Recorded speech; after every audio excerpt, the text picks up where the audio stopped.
কাঁচা আম দিয়ে এই লাড্ডুগুলো বানানোর জন্য আমি এখানে ৩ টা বড়, বড় কাঁচা আম নিয়েছি, ছুলে পরিষ্কার করে নিয়েছি। আর তারপর গ্রেটারের মোটা অংশটা দিয়ে এভাবে গ্রেট করে নিলাম সবগুলো আম। গ্রেট করার পর এখানে একটু পানি দিয়ে দিলাম আর তারপর এখানে ১ টেবিল চামচ লবণ দিয়ে দিলাম। লবণগুলো এগুলোর সাথে খুব ভালো করে মাখিয়ে রেখে দিলাম ১০ থেকে ১৫ মিনিট। ১০-১৫ মিনিট পর আবারও এগুলোকে খুব ভালোভাবে কচলে নিলাম আর তারপর এর থেকে চিপে, চিপে আমগুলো নিয়ে নিলাম। চিপে আমগুলো নেওয়ার পর আমি ২-৩ বার করে পরিষ্কার পানি দিয়ে ধুয়ে নিয়েছি। তারপর আবারও আমি এর থেকে আমগুলো চিপে তুলে নিলাম।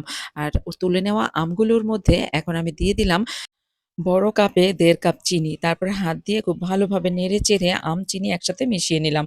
আর তারপর রেখে দিলাম আরো ১০ মিনিট। ১০ মিনিট পর চিনিগুলো গলে গেছে আর চুলায় বড় একটা কড়াই বসিয়ে দিলাম। আমগুলো সব দিয়ে দিলাম আর চুলাটা আছে মিডিয়াম হিটে। দিয়ে দিলাম সামান্য পরিমাণে হলুদের গুঁড়া, মরিচের গুঁড়া আর পাঁচফোড়নের গুঁড়া।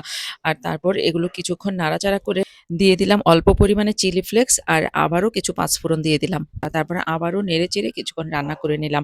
এভাবে যখন একটু ঘন হয়ে আসবে, কড়াইয়ের গা থেকে উঠে আসবে, তখন এগুলো নামিয়ে একটু ছড়িয়ে দেব হালকা ঠান্ডা হওয়ার জন্য। হালকা যখন ঠান্ডা হয়ে আসবে, তখন এগুলো থেকে অল্প, অল্প করে হাতে নিয়ে ছোট, ছোট বল বানাতে হবে। একইভাবে সবগুলো বানিয়ে নিলাম। তো হয়ে গেল খুব মজাদার কাঁচা আমের নাড়ু বা লাড্ডু।